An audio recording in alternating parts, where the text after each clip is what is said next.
Welcome to my new video travel with Neethu. അപ്പോൾ ഇന്നൊരു അടിപൊളി പ്ലേസ് തന്നെയാണ് നമ്മൾ കാണാൻ പോകുന്നത് കേട്ടോ. അപ്പോൾ നമ്മൾ വീഡിയോയിൽ കാണുന്ന പോലെ തന്നെ ഈ ഒരു ബ്യൂട്ടിഫുൾ പ്ലേസാണ് നമ്മളിന്ന് എക്സ്പ്ലോർ ചെയ്യാൻ പോകുന്നത്. അപ്പോൾ എവിടെയാണല്ലേ? Rhine waterfalls. കുറേ പേരെങ്കിലും കേട്ടിട്ടുണ്ടാവും. യൂറോപ്പിലെ ഏറ്റവും വലിയ വാട്ടർഫാളാണ് റൈൻ ഫാൾസ് എന്ന് പറയുന്നത്. അത് സ്വിറ്റ്സർലാൻഡ് കൺട്രിയിൽ സ്യൂറിക് സിറ്റിയിൽ നിന്ന് ഏകദേശം ഒരു 45 മിനിറ്റ്സ് മാത്രമേ ഇങ്ങോട്ടേക്ക് ദൂരമുള്ളൂ കേട്ടോ. അപ്പോൾ യൂറോപ്പ് എക്സ്പ്ലോർ ചെയ്യാൻ വരുന്ന ആൾക്കാരൊക്കെ എപ്പോഴും വന്ന് കാണുന്ന ഒരു പ്ലേസ് തന്നെയാണിത്. അപ്പോൾ നമ്മൾ ശരിക്കും ഈ ഒരു കാസ്റ്റലിൻ്റെ ഈ ഒരു ഏരിയയിൽ നിന്നാണ് കേട്ടോ തുടങ്ങുന്നത്. ഇവിടെ ഒരു ബ്യൂട്ടിഫുൾ കാസ്റ്റലുണ്ട്. ഇവിടെയാണ് ഈ ഒരു വാട്ടർഫാളിൻ്റെ ഡിഫറെൻ്റ് ആയിട്ടുള്ള വ്യൂ പോയിൻറ്റ്സ് ഒക്കെ ഇവിടെ സെറ്റ് ചെയ്തിരിക്കുന്നത്. അപ്പോൾ ഇത് ദൂരെ നിന്ന് കാണുമ്പോൾ തന്നെ നമുക്കറിയാം ഭയങ്കര വലിയ വാട്ടർഫാളാണ്. അടുത്ത് വന്നു കഴിഞ്ഞാൽ ഡിഫറെൻറ്റ് ലെവൽസ് നമുക്ക് കാണാൻ പറ്റും. എന്ന് വെച്ച് കഴിഞ്ഞാൽ കുറച്ച് മുകളിൽ ചെന്ന് കഴിഞ്ഞാൽ ഒരു ടോപ്പ് വ്യൂ, അത് കഴിഞ്ഞാൽ ആ ഒരു വാട്ടർഫാളിൻ്റെ ആ ഒരു ഹൈറ്റിൽ ചെന്ന് കഴിഞ്ഞാൽ ഒരു മിഡ് ലെവൽ വ്യൂ, പിന്നെ താഴെ ചെന്ന് കഴിഞ്ഞാൽ താഴെ നിന്നുള്ളൊരു വ്യൂ. അങ്ങനെ മെയിനായിട്ട് 3 വ്യൂ പോയിൻറ്റ്സാണ് നമുക്കിവിടെ വന്നാൽ കാണാൻ പറ്റുക. അപ്പോൾ ഇതാ ഈ ഒരു കാസ്റ്റലിൻ്റെ ടിക്കറ്റൊക്കെ പർച്ചേസ് ചെയ്ത് നമ്മൾ അകത്തേക്ക് വന്നേക്കാണ്. ഈ ഒരു വാട്ടർഫാളിൻ്റെ എല്ലാ വ്യൂ പോയിൻറ്റ്സും നമ്മളിന്ന് കവർ ചെയ്യുന്നുണ്ട്. അപ്പോൾ ഇതാണ് നമ്മുടെ സ്റ്റാർട്ടിംഗ് പോയിന്റ്. ഇവിടെ നിന്ന് നോക്കിക്കഴിഞ്ഞാൽ നമുക്കൊരു 360 ഡിഗ്രി ഏരിയ കവർ ചെയ്യാൻ പറ്റും. അതുപോലെ തന്നെ താഴേക്ക് നോക്കിയാൽ ബ്യൂട്ടിഫുൾ ആയിട്ടുള്ള ഈ ഒരു വാട്ടർഫാൾ കാണാൻ പറ്റും. അപ്പം നമുക്ക് അവിടേക്ക് പോയിട്ട് അവിടുത്തെ ഓരോരോ കാഴ്ചകൾ കാണാം. അപ്പോൾ ശരിക്കും ഇവിടെ നിന്ന് നോക്കുമ്പോൾ നമുക്ക് ഈ ഒരു വാട്ടർഫാളിൻ്റെ കുറച്ച് ബാക്ക് സൈഡാണ് കവർ ചെയ്യാൻ പറ്റുക കേട്ടോ. അതായത് ആ വെള്ളം ഒഴുകി വന്നിട്ട് കുത്തി താഴേക്ക് വീഴുന്ന ആ ഒരു ഏരിയ ഉണ്ടല്ലോ, ആ ഒരു ഏരിയയും കുറച്ച് സ്റ്റോൺസ് ഒക്കെ ഉള്ള ഒരു ഏരിയയാണ് കവർ ചെയ്യാൻ പറ്റുക. അപ്പോൾ നമ്മൾ ശരിക്കും പറഞ്ഞാൽ വാട്ടർഫാളിൻ്റെ ബാക്ക് സൈഡ് എന്ന് വേണമെങ്കിൽ പറയാം. അപ്പോൾ ഇവിടെ സൈഡിലായിട്ട് കുറച്ച് മരങ്ങളൊക്കെ ആയിട്ട് ഉള്ള ഒരു ഏരിയയാണ്. അതിൻ്റെ സെൻറ്ററിലൂടെയാണ് ഈ ഒരു ബ്യൂട്ടിഫുൾ ആയിട്ടുള്ള വാട്ടർഫാൾ ഒഴുകുന്നത്. അതുപോലെ തന്നെ ഇവിടെ ഇതുപോലെ ഒരു വ്യൂ പോയിൻ്റ് ഇവർ സെറ്റ് ചെയ്തിട്ടുണ്ട് കേട്ടോ, ഇങ്ങനെ കളർ ഗ്ലാസ് ഒക്കെ വെച്ചിട്ട്. അപ്പോൾ നല്ല രസമാണ്. നമുക്ക് ഇവിടെ നിന്ന് നോക്കാനും പറ്റും. ശരിക്കും ഒരു ലോങ് വ്യൂ, ഈ ഒരു വാട്ടർഫാളിൻ്റെ ടോപ്പ് പോർഷനിൽ നിന്നുള്ളൊരു ലോങ് വ്യൂ നമുക്ക് ഇവിടെ നിന്നാൽ കവർ ചെയ്യാൻ പറ്റും. ഇനി നമ്മൾ പോകാൻ പോകുന്നത് താഴേക്കാണ് കേട്ടോ. അപ്പോൾ താഴേക്ക് ചെന്ന് കഴിഞ്ഞാലാണ് ഡിഫറെൻ്റ് ആയിട്ടുള്ള വ്യൂ പോയിൻറ്റ്സ് ഉള്ളത്. നമുക്ക് പല ആംഗിൾസിൽ നിന്നും ഈ ഒരു വാട്ടർഫാൾ നോക്കി കാണാം എന്നുള്ളതാണ് ഇതിൻ്റെ ഒരു പ്രത്യേകത. ഇപ്പോൾ നമ്മൾ മുന്നോട്ട് ചെല്ലുമ്പോൾ നമുക്ക് കാണാൻ പറ്റും ഇതൊരു വ്യൂ പോയിൻ്റാണ്. അപ്പോൾ ഇവിടെ ഒന്ന് നോക്കിക്കഴിഞ്ഞാൽ ശരിക്കും നമുക്ക് ആ ഒരു വാട്ടർഫാളിൻ്റെ ആ ഒരു സെൻറ്റർ ഏരിയയ്ക്കാണ് കേട്ടോ കാണാൻ പറ്റുക. അതായത് ആ വെള്ളമൊക്കെ കുത്തി ഒഴുകി വന്നതിന് ശേഷമുള്ള ആ ഒരു ബ്ലൂ കളറിലുള്ള വെള്ളം ഉള്ള ഒരു ഏരിയയാണ് നമുക്ക് കാണാൻ പറ്റുക. അപ്പോൾ ഇവിടെ നിന്ന് നമ്മൾ ഇനി പോകാൻ പോകുന്നത് ഈ ഒരു വാട്ടർഫാളിൻ്റെ തന്നെ ഏറ്റവും ബ്യൂട്ടിഫുൾ ആയിട്ടുള്ള വ്യൂ പോയിന്റിലേക്കാണ് കേട്ടോ. ഇവിടെ നിന്ന് നോക്കിക്കഴിഞ്ഞാൽ നമുക്ക് ലെഫ്റ്റ് സൈഡും റൈറ്റ് സൈഡും സെൻട്രൽ പോർഷനും ഒക്കെ നന്നായിട്ട് കവർ ചെയ്യാൻ പറ്റും. അതായത് ശരിക്കും മെയിൻ ആയിട്ടുള്ളൊരു വ്യൂ പോയിന്റ് വേണമെങ്കിൽ ഇവിടെ നിന്നാണ് നമുക്ക് പറയാം. അപ്പോൾ ഇവിടെ ശരിക്കും ഇതുപോലത്തെ ഒരു ഏരിയ ഉണ്ട് കേട്ടോ. അപ്പോൾ നമുക്ക് ഇവിടെ വന്നു കഴിഞ്ഞ് കഴിഞ്ഞാൽ നമുക്ക് ഈ ഒരു വാട്ടർഫാൾ മേലിൽ നിന്ന് കുത്തി ഒഴുകുന്ന ആ ഒരു ഏരിയയും, അതുപോലെ തന്നെ ലെഫ്റ്റ് സൈഡിലേക്ക് ഒഴുകി കുറച്ചങ്ങ് ദൂരേക്ക് പോകുന്ന കുറേ ബോട്ടിംഗ് ഒക്കെ ഉള്ള ഒരു ഏരിയയും ഒക്കെ നമുക്ക് കാണാൻ പറ്റും. അപ്പോൾ ഇതാണ് നമുക്ക് ആ ഒരു ക്ലോസപ്പ് വ്യൂ കേട്ടോ. ശരിക്കും ഇവിടെയൊക്കെ ശരിക്കും വെള്ളം പതഞ്ഞാണ് പോകുന്നത്, കാരണം നല്ല കുത്തൊഴുക്കുള്ളൊരു സമയമാണ്. പ്രത്യേകിച്ച് ഈ സമ്മർ സീസണിലൊക്കെ വന്നു കഴിഞ്ഞാൽ കുത്തി ഒഴുകുന്ന ഈ ഒരു വെള്ളച്ചാട്ടം നമുക്ക് കണ്ട് ആസ്വദിക്കാൻ പറ്റും. അപ്പോൾ ഇതൊരു പെർഫെക്റ്റ് ടൈമിൽ തന്നെയാണ് നമ്മളിവിടെ വന്നിരിക്കുന്നത്. അപ്പോൾ ഇതാണ് നമ്മുടെ റൈൻഫാളിൻ്റെ ഏറ്റവും ബ്യൂട്ടിഫുൾ ആയിട്ടുള്ള ഒരു വ്യൂ പോയിന്റ് കേട്ടോ. എൻ്റെ ബാക്ക്ഗ്രൗണ്ടിൽ കാണുന്ന പോലെ തന്നെ എനിക്ക് ഒരു വാട്ടർഫാളിൻ്റെ എല്ലാ ഏരിയാസും കവർ ചെയ്യാൻ പറ്റിയിട്ടുണ്ട്. ഒരുപാട് ആൾക്കാർ ഇവിടെ വന്നിട്ടുണ്ട് ഈ ഒരു സമയത്ത് ഇവിടുത്തെ ഈ ഒരു വാട്ടർഫാൾ കാണാനും എൻജോയ് ചെയ്യാനൊക്കെ വേണ്ടിയിട്ട്. അപ്പോൾ ശരിക്കും ടൂറിസ്റ്റുകളെ അട്രാക്ട് ചെയ്യാൻ വേണ്ടിയിട്ട് ഇതുപോലത്തെ ഒരു ഫ്രെയിം ഇവിടെ വെച്ചിട്ടുണ്ട് കേട്ടോ. വേറെ ഒന്നല്ല, ഗ്രാൻഡ് ടൂർ എന്ന് പറഞ്ഞിട്ട് സ്വിറ്റ്സർലാൻഡ് എന്ന് എഴുതിയിട്ടുണ്ട്, അതുപോലെ തന്നെ റൈൻഫാൾ എന്ന് എഴുതിയിട്ടുണ്ട്. നമുക്ക് ഫോട്ടോസൊക്കെ എടുക്കാൻ പറ്റും. അപ്പോൾ ഇപ്പം നമ്മൾ കാണുന്നത് നമ്മുടെ വാട്ടർഫാളിൻ്റെ കുറച്ച് ലോങ് വ്യൂ ആണ് കേട്ടോ. കുറേ കുട്ടി കുട്ടി ബോട്ട്സൊക്കെ നമുക്ക് കാണാൻ പറ്റുമല്ലേ. അപ്പോൾ ഇവിടുത്തെ ഏറ്റവും എക്സൈറ്റിംഗ് ആയിട്ടുള്ളൊരു കാര്യം എന്ന് പറയുന്നത് നമുക്ക് ഇതുപോലത്തെ ബോട്ട് ടൂർസ് എടുക്കാം എന്നുള്ളതാണ്. അപ്പോൾ ശരിക്കും ഇവിടെ നിന്ന് കുറച്ച് സമയം നമ്മൾ ഇവിടുത്തെ കാഴ്ചകളൊക്കെ കണ്ട് ആസ്വദിക്കുക. അതിനുശേഷം നമ്മൾ താഴേക്ക് പോകും. നമ്മളിപ്പോൾ ഈ ഒരു കാസ്റ്റലിൻ്റെ ഇവിടെ നിന്നുള്ള വ്യൂ പോയിൻറ്റ്സ് ആണ് കവർ ചെയ്യുന്നത് കേട്ടോ. അതായത് ഈ ഒരു വാട്ടർഫാളിൻ്റെ മെയിൻ ആയിട്ടുള്ള 3 വ്യൂ പോയിൻറ്റ്സ്. ഇതിന് ശേഷം ഓപ്പോസിറ്റ് സൈഡിൽ ചെന്ന് കഴിഞ്ഞാൽ ഒരു ഒബ്സർവേഷൻ ഡെസ്ക് ഉണ്ട്. അവിടെ ചെന്ന് കഴിഞ്ഞ് കഴിഞ്ഞാൽ നമുക്ക് അവിടെ നിന്നുള്ള കാഴ്ചകളും കാണാൻ പറ്റും.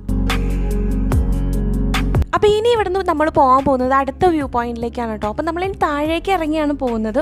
അപ്പോൾ ഈ സ്റ്റെപ്സ് എടുത്ത് താഴേക്ക് ചെന്ന് കഴിഞ്ഞ് കഴിഞ്ഞാൽ നമുക്ക് ഈ ഒരു വെള്ളച്ചാട്ടം താഴേന്ന് കാണാം എന്നുള്ളതാണ്. അപ്പോൾ ശരിക്കും നമ്മളിപ്പോൾ നോക്കിയപ്പോൾ നമുക്ക് താഴെയല്ലായിരുന്നു ആ വെള്ളച്ചാട്ടം കാണാൻ പറ്റുക. പക്ഷേ ഈ ഒരു പോയിന്റിലേക്ക് ചെല്ലുമ്പോൾ ശരിക്കും ആ ഒരു ഫോളുള്ള ഒരു ഏരിയ ഉണ്ടല്ലോ, വെള്ളം ചാടുന്ന ആ ഒരു ഏരിയ ഉണ്ടല്ലോ, അത് ശരിക്കും നമുക്ക് മുകളിലായിട്ട് കാണാൻ പറ്റും. അപ്പോൾ ശരിക്കും ഇത് ഇവിടുത്തെ മറ്റൊരു വ്യൂ പോയിന്റ് ആണ് കേട്ടോ. പിന്നെ ഇപ്പം നമ്മൾ കാണുന്നത് ഈ ഒരു വെള്ളം ചാടുന്ന ആ ഒരു ഏരിയ വളരെ അടുത്താണ്. നമ്മൾ പയ്യനെ ഒന്ന് കൈ നീട്ടുക നോക്കുകയാണെന്നുണ്ടെങ്കിൽ നമുക്ക് വെള്ളം തൊടാം, അത്ര അടുത്താണ് നമ്മൾ വന്നേക്കുന്നത് കേട്ടോ. അപ്പോൾ ഇവിടെ ചെറിയൊരു വുഡൻ ഒരു ഏരിയ ക്രിയേറ്റ് ചെയ്തിട്ടുണ്ട്.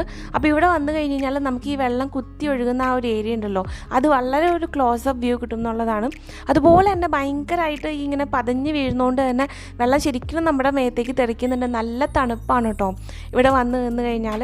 അപ്പോൾ ശരിക്കും ഈ ഒരു വാട്ടർഫാളിൻ്റെ ഏറ്റവും ക്ലോസപ്പ് ആയിട്ടുള്ള വ്യൂ നമുക്ക് കിട്ടുക ഈ ഒരു പോയിന്റിൽ വരുമ്പോഴാണ്. ഇനി നമ്മൾ പോകാൻ പോകുന്നത് അടുത്തൊരു വ്യൂ പോയിന്റിലേക്കാണ് കേട്ടോ. അപ്പോൾ ഇനി നമ്മൾ താഴേക്ക് പോവാണ്. അപ്പോൾ നേരത്തെ നമ്മൾ കണ്ട ഏരിയ എന്ന് പറഞ്ഞു കഴിഞ്ഞാൽ ഒരു കുറച്ച് ഏരിയ മാത്രമേ കവർ ചെയ്യുന്നുള്ളൂ അല്ലേ. ചെറിയൊരു വ്യൂ പോയിൻ്റാണ്. അവിടെ നിന്ന് നോക്കിയാൽ ആ വെള്ളം ആ കുത്തി ഒഴുകുന്ന ആ ഒരു ഏരിയ മാത്രമേ നമുക്ക് കാണാൻ പറ്റൂ. പക്ഷേ ഇനി നമ്മൾ വരാൻ പോകുന്നത് ഇതിനും താഴെയുള്ള ഒരു വ്യൂ പോയിന്റിലേക്കാണ് കേട്ടോ. ഇവിടെ വന്നാലുള്ള പ്രത്യേകത എന്ന് വെച്ചാൽ ആ ഒരു വെള്ളം കുത്തി ഒഴുകുന്ന ഭാഗം നമുക്ക് കുറച്ച് മുകളിലായിട്ട് കാണാൻ പറ്റും. അതുപോലെ തന്നെ ചെറിയൊരു വ്യൂ പോയിന്റ് ഇവിടെ സെറ്റ് ചെയ്തിട്ടുണ്ട്. ബാക്കിൽ നോക്കിക്കഴിഞ്ഞാൽ അറിയാം. അപ്പോൾ അവിടെ ചെന്ന് നിന്ന് കഴിഞ്ഞാൽ നമുക്ക് താഴേക്കൂടെ വെള്ളം ഒഴുകുകയാണ്.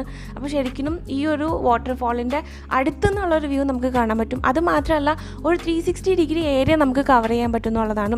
റൈറ്റ് സൈഡിൽ നോക്കിയതാ ഇതുപോലെ ഇങ്ങനെ വെള്ളം കുത്തി ഒലിക്കുന്ന ഒരു കാഴ്ചയും, അതുപോലെ തന്നെ കുറച്ച് താഴേക്ക് ഇറങ്ങി ചെന്ന് നിന്ന് കഴിഞ്ഞാൽ നമുക്ക് ശരിക്കും ഇങ്ങനെ നോക്കുമ്പോൾ വെള്ളം നമ്മുടെ നേരേക്ക് വരുന്ന പോലെ തോന്നും. കാരണം ഈ ഒരു പോയിന്റ് എന്ന് പറയുന്നത് ഈ ഒരു വെള്ളം ചാടുന്ന ഏരിയനേക്കാളും കുറച്ചുകൂടി താഴെയാണ്. പിന്നെ അവിടെ നിന്ന് നോക്കിക്കഴിഞ്ഞാൽ താഴേക്കൂടെ ഒഴുകുന്ന വെള്ളം ഭയങ്കര ഫാസ്റ്റായിട്ടാണ് ഒഴുകുന്നത്. അതുപോലെ ഈ ഒരു വെള്ളം കുത്തി വീഴുന്ന ആ ഒരു ഏരിയയിൽ തന്നെ ആയതുകൊണ്ട് തന്നെ പതഞ്ഞ് നല്ല വെള്ള കളറിലായിട്ട് പതഞ്ഞിറങ്ങുന്ന ഒരു വെള്ളച്ചാട്ടത്തിൻ്റെ ഒരു കാഴ്ച നമുക്ക് കാണാൻ പറ്റും കേട്ടോ. അതുപോലെ തന്നെ ഇവിടെയുള്ള ബോട്ട്സിൻ്റെയൊക്കെ ഒരു അടിപൊളി ക്ലോസപ്പ് വ്യൂ നമുക്ക് കിട്ടും. അപ്പോൾ ഇനി നമ്മൾ പോകാൻ പോകുന്നത് ഈ ഒരു വാട്ടർഫാളിൻ്റെ തന്നെ ഓപ്പോസിറ്റ് സൈഡിൽ നിന്നുള്ള കുറച്ച് വ്യൂസ് കവർ ചെയ്യാൻ വേണ്ടിയിട്ടാട്ടോ. അപ്പോൾ നമ്മൾ ഇത്രയും നേരം ആ ഒരു കാസ്റ്റിൽ ഏരിയയിലായിരുന്നു ഉണ്ടായിരുന്നത്. നമ്മളിപ്പോൾ അവിടെ നിന്ന് പുറത്തേക്ക് വന്നു. അതിനുശേഷം അതിൻ്റെ ഓപ്പോസിറ്റ് സൈഡിലേക്കാണ് പോയിക്കൊണ്ടിരിക്കുന്നത്. അപ്പോൾ നമുക്ക് സൈഡിൽ തന്നെ ഇങ്ങനെ സ്റ്റെപ്സും ചെറിയൊരു ബ്രിഡ്ജൊക്കെ ഉണ്ട്. അത് ക്രോസ് ചെയ്ത് വന്നു കഴിഞ്ഞാൽ നമുക്ക് ഈ ഒരു സൈഡിലേക്ക് പോവാം. അതിനുശേഷം നമുക്ക് ഈ ഒരു സൈഡിലെ കാഴ്ചകൾ കാണാം കേട്ടോ. അപ്പോൾ എവിടെ നിന്ന് നോക്കിക്കഴിഞ്ഞാലും ഏറ്റവും ബ്യൂട്ടിഫുൾ ആയിട്ടുള്ള ഒരു വാട്ടർഫാൾ തന്നെയാണത്. അത് നമുക്ക് എടുത്ത് പറയേണ്ടത് തന്നെയാണ്. അതുപോലെ തന്നെ ഇത് യൂറോപ്പിലെ തന്നെ ഏറ്റവും വലിയ വാട്ടർഫാളാണെന്ന് പറഞ്ഞല്ലോ. അതിന് റീസൺ എന്ന് പറയുന്നത് ഇതിൻ്റെ വിഡ്ത്ത് എന്ന് പറയുന്നത് ഏകദേശം 150 മീറ്ററാണ്. അതുപോലെ തന്നെ ഇതിൻ്റെ ഹൈറ്റ് എന്ന് പറയുന്നത് ഏകദേശം 23 മീറ്ററാണ്. അതുപോലെ തന്നെ സമ്മർ സമയത്ത് ഏകദേശം 600 മീറ്റർ ക്യൂബ് പെർ സെക്കൻഡാണ് ഇതിൻ്റെ വാട്ടർ ഫ്ലോ എന്ന് പറയുന്നത്. അപ്പോൾ അത്രയും അധികം വെള്ളം ഒരേ സമയം ഇങ്ങനെ കുത്തി ഒഴുകി വരുന്ന ഒരു ഏരിയ ആയതുകൊണ്ടാണ് ഈ ഒരു വാട്ടർഫാൾ ഇത്ര ഫേമസ് ആവാൻ കാരണം. അത് മാത്രമല്ല ഭയങ്കര വൈഡായിട്ടുള്ളൊരു വാട്ടർഫാളാണ്. പിന്നെ സ്വിറ്റ്സർലൻഡിലെ വാട്ടർഫാൾസ്, ലേക്സ് എല്ലാത്തിനും ഉണ്ടാകുന്നൊരു പ്രത്യേകതയാണ് ഈ ഒരു കളർ എന്ന് പറയുന്നത്. അതും എടുത്തു പറയേണ്ട ഒരു കാര്യമാണ്. അപ്പോൾ ഇവിടുത്തെ ഈ വെള്ളത്തിന് ഇത്രയും ഒരു ഭംഗിയുള്ള കളർ ഉണ്ടാവാൻ കാരണം ഗ്ലേഷ്യർ എലമെൻറ്റ്സ് തന്നെയാണ് കേട്ടോ. അപ്പോൾ ഗ്ലേഷ്യർ പാർട്ടിക്കിൾസ് കൂടുതലുള്ള ഏരിയാസ് ആണെന്നുണ്ടെങ്കിൽ എന്തായിരുന്നാലും അവിടെയത്തെ ലേക്സിനും അതുപോലെ ഓഷ്യനും ഒക്കെ ഇങ്ങനത്തെ ഒരു കളറായിരിക്കും ഉണ്ടാവുക. അപ്പോൾ അതേപ്പറ്റി ഞാൻ മുൻപത്തെ വീഡിയോയിൽ പറഞ്ഞായിരുന്നു. അപ്പോൾ അത് പറഞ്ഞപ്പോഴാണ് ഓർത്തത്, ഞാൻ സ്വിറ്റ്സർലൻഡിൽ തന്നെ വേറെയും കുറേ ട്രാവൽ വീഡിയോസ് ഷെയർ ചെയ്തിട്ടുണ്ട്. അപ്പോൾ അത് കാണാൻ താല്പര്യമുള്ള ആൾക്കാർ ഡെഫിനറ്റായിട്ടും കാണാം കേട്ടോ. അതുപോലെ തന്നെ നിങ്ങൾ എൻ്റെ വീഡിയോ ഫസ്റ്റ് ടൈമാണ് കാണുന്നതെന്നുണ്ടെങ്കിൽ എൻ്റെ ചാനൽ സബ്സ്ക്രൈബ് ചെയ്ത് സപ്പോർട്ട് ചെയ്യാൻ മറക്കരുത്. അതുപോലെ തന്നെ ആ ബെല്ലൈക്കൺ പ്രസ് ചെയ്യുകയാണെന്നുണ്ടെങ്കിൽ ഞാൻ അപ്ലോഡ് ചെയ്യുന്ന പുതിയ വീഡിയോസൊക്കെ നിങ്ങൾക്ക് നോട്ടിഫിക്കേഷനായിട്ട് കിട്ടുന്നതായിരിക്കും. അപ്പോൾ നമ്മളിവിടുന്ന് നേരെ മുന്നോട്ട് പോയി കഴിഞ്ഞാൽ നമുക്ക് ഈ ഒരു വാട്ടർഫാളിൻ്റെ ഓപ്പോസിറ്റ് സൈഡിൽ നിന്നുള്ളൊരു വ്യൂ പോയിന്റിൽ എത്താൻ പറ്റും. ഇവിടെ തന്നെയാണ് ഈ ഒരു അടിപൊളി റെസ്റ്റോറൻറ്റൊക്കെ ഉള്ളത് കേട്ടോ. അപ്പോൾ നമുക്ക് ഫുഡൊക്കെ കഴിച്ച് ഈ ഒരു കാഴ്ച കണ്ട് ആസ്വദിക്കാം. അപ്പോൾ ഇതാ നമ്മളിവിടെ നമ്മുടെ റെസ്റ്റോറൻറ്റിൻ്റെ ഏരിയയിൽ എത്തിയിട്ടുണ്ട് കേട്ടോ. അപ്പോൾ ഇവിടുത്തെ റെസ്റ്റോറൻറ്റിൻ്റെ പേരെന്ന് പറയുന്നത് ഷോസ്ലി വോർത്തി എന്നാണ്. അപ്പോൾ ഇതിൻ്റെ പ്രത്യേകത എന്ന് പറഞ്ഞു കഴിഞ്ഞാൽ നമുക്ക് ഇവിടെ ഇരുന്ന് ഈ ഒരു വാട്ടർഫാളിൻ്റെ ഭംഗിയൊക്കെ ആസ്വദിച്ച് ഭക്ഷണമൊക്കെ കഴിച്ച് കുറച്ച് സമയം സ്പെൻഡ് ചെയ്യാന്നുള്ളതാണ് കേട്ടോ. നല്ല അടിപൊളി വ്യൂ പോയിൻറ്റ്സ് ആണ് ഇവിടെ ഇരുന്ന് കഴിഞ്ഞാൽ നമുക്ക് കിട്ടുന്നതും. അപ്പോൾ ഇവിടെ തന്നെയാണ് നമുക്ക് ബോട്ടിംഗ് സർവീസ് ഉള്ളത് കേട്ടോ. അപ്പോൾ നമ്മൾ ഓൾറെഡി ഒരു ബോട്ട് എടുത്തു കഴിഞ്ഞു. അപ്പോൾ ഇവിടുത്തെ ബോട്ടിംഗ് എങ്ങനെയാണെന്ന് വെച്ച് കഴിഞ്ഞാൽ നമുക്ക് 20 മിനിറ്റിൻ്റെ 40 മിനിറ്റിൻ്റെ 1 അവറിൻ്റെ അങ്ങനെ ഡിഫറെൻറ്റ് ടൈം ഡ്യൂറേഷൻസ് ഉണ്ട്. അപ്പോൾ നമുക്ക് അതനുസരിച്ച് ചൂസ് ചെയ്യാം കേട്ടോ. അപ്പോൾ ശരിക്കും ഇതിൻ്റെ ഉദ്ദേശം എന്ന് പറഞ്ഞാൽ വാട്ടർഫാളിൻ്റെ തൊട്ടടുത്ത് വരെ കൊണ്ടുപോകും. ഇപ്പോൾ മുൻപത്തെ വീഡിയോയിലൊക്കെ കണ്ട പോലെ തന്നെ നമ്മുടെ ഈ ഒരു ബോട്ടും ആ ഒരു വാട്ടർഫാളിൻ്റെ തൊട്ടടുത്ത് തന്നെ പോട്ടോ. അപ്പോൾ ഈ ഒരു മെയിൻ വാട്ടർഫാളിൻ്റെ ഏരിയയാണ് ആദ്യം കവർ ചെയ്യുന്നത്. അതുപോലെ തന്നെ നല്ല ഭയങ്കര ഫ്ലോട്ടിംഗ് ആയിട്ടുള്ള ഒരു ബോട്ടാണ് കേട്ടോ. നമുക്ക് ഇരിക്കുമ്പോൾ പെട്ടെന്ന് അത്ര അങ്ങനെ കാര്യമായിട്ട് മനസ്സിലാവില്ല. പക്ഷെ നമ്മൾ ദൂരേന്ന് ഇതുപോലെ ബോട്ടൊക്കെ ഇങ്ങനെ ഈ ഒരു വാട്ടർഫാളിൻ്റെ അടുത്തേക്ക് വരണ കാണുമ്പോൾ ശരിക്കും പേടിയാവും കേട്ടോ. അത്ര ഫ്ലോട്ടിംഗ് ആണ്. ഇതാ ഇപ്പോൾ നമ്മൾ ആ വാട്ടർഫാളിൻ്റെ അടുത്തേക്ക് എത്തിക്കഴിഞ്ഞു കേട്ടോ. ആ പതഞ്ഞ് പൊങ്ങുന്ന ആ ഒരു വെള്ളത്തിൻ്റെ അടുത്തേക്ക് എത്തി. ഇങ്ങനെ കാണുന്നതുകൊണ്ടാണ് നമ്മൾ എത്രത്തോളം ക്ലോസ് ആയിട്ടുണ്ടെന്ന് മനസ്സിലാവാത്തത്. ഇവിടേക്ക് എത്തുമ്പോൾ ചെറുതായിട്ടൊരു ജെർക്കൊക്കെ നമുക്ക് ഫീൽ ചെയ്യും. അതുപോലെ വെള്ളം നന്നായിട്ട് തെറിക്കുന്നുണ്ട്, കാരണം ഫാളിൻ്റെ അടുത്ത് വരെ എത്തി. അപ്പോൾ ഇവരെന്താ ചെയ്യണമെന്ന് വെച്ചാൽ ആ ഒരു വാട്ടർഫാളിൻ്റെ ഒരു എഡ്ജിൽ വരെ കൊണ്ടുവന്നിട്ട് സൈഡിലേക്ക് അങ്ങ് ടേൺ ചെയ്യും. അങ്ങനെയാണ്. പക്ഷേ ശരിക്കും നമ്മളിതിൻ്റെ മുകളിലുള്ള ആ ഒരു വ്യൂ പോയിന്റിൽ നിന്ന് നോക്കിക്കഴിഞ്ഞാൽ നമുക്ക് നന്നായിട്ട് പേടിയാവും. നമുക്ക് ഈ ബോട്ടിൽ കയറാനേ തോന്നത്തില്ല. പക്ഷേ ഇതിനകത്ത് ഇരിക്കുമ്പോൾ അത്ര പേടിയായിട്ടൊന്നും നമുക്ക് ഫീൽ ചെയ്യത്തില്ല. കാരണം ഈ ബോട്ട് നല്ല സ്റ്റേബിളായിട്ടാണ് നമുക്ക് ഫീൽ ചെയ്യുന്നത്. ഇവരിത് അങ്ങനെയാണ് ഡിസൈൻ ചെയ്തിരിക്കുന്നത്.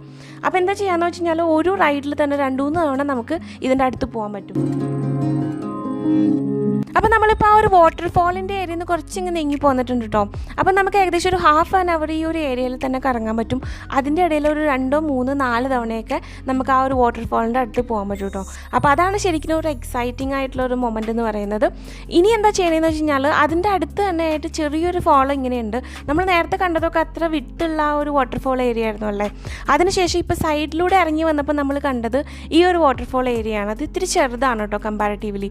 പക്ഷേ ഏറ്റവും കുത്തൊഴുക്കുള്ള ഒരു ഏരിയ എന്ന് പറയുന്നത് അതാണ്. കാരണം മറ്റേ വാട്ടർഫാൾ എന്ന് പറഞ്ഞു കഴിഞ്ഞാൽ കുറച്ച് ലെയറായിട്ടാണ് വെള്ളം താഴേക്ക് വരുന്നത്. പക്ഷേ ഇവിടെ എന്ന് പറഞ്ഞാൽ മേളിൽ നിന്ന് ഒറ്റയടിക്ക് താഴേക്ക് ചാടുകയാണ്. അപ്പോൾ അതുകൊണ്ട് തന്നെ നമുക്ക് ഈ ഒരു ഫാളിൻ്റെ അടുത്തേക്ക് അത്ര അടുത്തേക്ക് പോകാൻ പറ്റില്ല. ഇപ്പം നമുക്ക് ആ ഒരു ഫാളിൻ്റെ ഒരു ക്ലോസപ്പ് വ്യൂ കിട്ടുന്നുണ്ട് കേട്ടോ. അപ്പോൾ ശരിക്കും ഇവിടെ നിന്ന് നോക്കിക്കഴിഞ്ഞാൽ നമുക്കറിയാം എത്രത്തോളം നമ്മൾ അടുത്ത് വന്നിട്ടുണ്ടെന്നുള്ളത്. നമുക്ക് ആ ഒരു വെള്ളത്തിൻ്റെ കളറേ കാണാൻ പറ്റില്ല, മൊത്തം പതയാണ് കാണാൻ പറ്റുക. അപ്പോൾ അത്ര അടുത്ത് വരെ നമുക്ക് ഈ ഒരു ബോട്ടിൽ വരാൻ പറ്റും. അപ്പോൾ നമ്മൾ ആ ഒരു ബോട്ടിങ്ങിൻ്റെ ഏരിയയിൽ നിന്നൊക്കെ പോന്നു കേട്ടോ. അതിനുശേഷം നമുക്ക് ഈ ഒരു വാട്ടർഫാളിനെ ക്രോസ് ചെയ്തുകൊണ്ട് ഇതുപോലെ ഒരു ബ്രിഡ്ജ് ഉണ്ട്. അപ്പോൾ ഇതുപോലെ ആളുകൾക്ക് നടക്കാനുള്ളൊരു ഏരിയയും റൈറ്റ് സൈഡിലൊരു റെയിലാണ് ഉള്ളത് കേട്ടോ. അപ്പോൾ ശരിക്കും ഇവിടെ ഒന്ന് നോക്കിക്കഴിഞ്ഞാൽ നമുക്കിത് ഇത്ര ഭംഗിയായിട്ട് മേളിൽ നിന്ന് കാണാൻ പറ്റും. നല്ലൊരു അടിപൊളി വ്യൂ പോയിൻ്റാണ് ഇവിടെ നിന്ന് നോക്കിക്കഴിഞ്ഞാൽ നമുക്ക് കിട്ടുക. അപ്പോൾ ശരിക്കും നമ്മുടെ ഈ ഒരു ഇവിടെ വന്നു കഴിഞ്ഞാൽ നമുക്ക് ഈ ഒരു വാട്ടർഫാളിൻ്റെ ഡിഫറെൻറ്റ് ആംഗിൾസിൽ നിന്ന് കാണാൻ പറ്റും എന്നുള്ളതാണ് ഇതിൻ്റെ ഒരു പ്രത്യേകത. പിന്നെ ഇപ്പോൾ ഇവിടെ നമുക്ക് കാണാൻ പറ്റുന്ന ഒരു സൈഡ് വ്യൂ ആണ് കേട്ടോ. നമ്മൾ ശരിക്കും ആ ഒരു ബ്രിഡ്ജിൻ്റെ ഏരിയയൊക്കെ കവർ ചെയ്തിട്ട് ഇപ്പോഴത്തെ സൈഡിലേക്ക് വരുമ്പോഴും നമുക്കിങ്ങനെ ഈ ഒരു ഏരിയയിൽ നിന്ന് സൈഡ് വ്യൂ നമുക്ക് കവർ ചെയ്യാൻ പറ്റും. അതുപോലെ തന്നെ കുറച്ച് റോക്സ് ഒക്കെ ഉള്ള ഒരു ഏരിയ ആണത്. അപ്പോൾ ഇവിടെ ഈ ഒരു സ്വിറ്റ്സർലാൻഡിൽ വന്ന് നമ്മൾ ഈ ഒരു വാട്ടർഫാളൊക്കെ വന്ന് കണ്ട് എന്തായിരുന്നാലും നമുക്കൊരു 5-6 മണിക്കൂറൊക്കെ വേണം ഇതെല്ലാം ചുറ്റി നടന്ന് കാണാൻ വേണ്ടിയിട്ട്. അപ്പോൾ അതൊക്കെ കഴിഞ്ഞ് തിരിച്ച് പോകുമ്പോൾ നമുക്കിതാ ഇതുപോലെ ഒരു റൈഡ് എടുക്കാം. ഇതെന്ന് പറഞ്ഞാൽ സിറ്റി ട്രെയിൻ എന്ന് പറയും. അപ്പോൾ ശരിക്കും ഇത് ഭയങ്കര ബ്യൂട്ടിഫുൾ ആയിട്ടുള്ളൊരു പ്ലേസാണ്. ഇപ്പോൾ റൈറ്റ് സൈഡിൽ നോക്കിയ ഒരു ലേക്ക് സൈഡ് കാണാം അല്ലേ. ഇവിടെ നമുക്കൊരു ലേക്ക് സൈഡ് കാണാൻ പറ്റും. ഇതൊക്കെ ശരിക്കും ആ ഒരു റൈൻഫാളിൻ്റെ തന്നെ റിവർ സൈഡാണ്. അപ്പോൾ ഇതൊക്കെ കണ്ടുകൊണ്ട് ഇതുപോലെ ഒരു ട്രെയിൻ റൈഡ് എടുത്ത് ഭയങ്കര ബ്യൂട്ടിഫുൾ ആയിട്ടുള്ള സിറ്റിയാണ്. സ്വിറ്റ്സർലാൻഡിലെ എല്ലാ പ്ലേസസും ബ്യൂട്ടിഫുൾ ആണ്. അപ്പോൾ പതിയെ ഇവിടുത്തെ കാഴ്ചകളൊക്കെ കണ്ട് നമുക്ക് തിരിച്ചു പോകാൻ പറ്റും. അപ്പോൾ എല്ലാവർക്കും ഈ ഒരു വീഡിയോ ഇഷ്ടമായെന്ന് വിചാരിക്കുന്നു. Thanks to all for watching my video. See you again. By.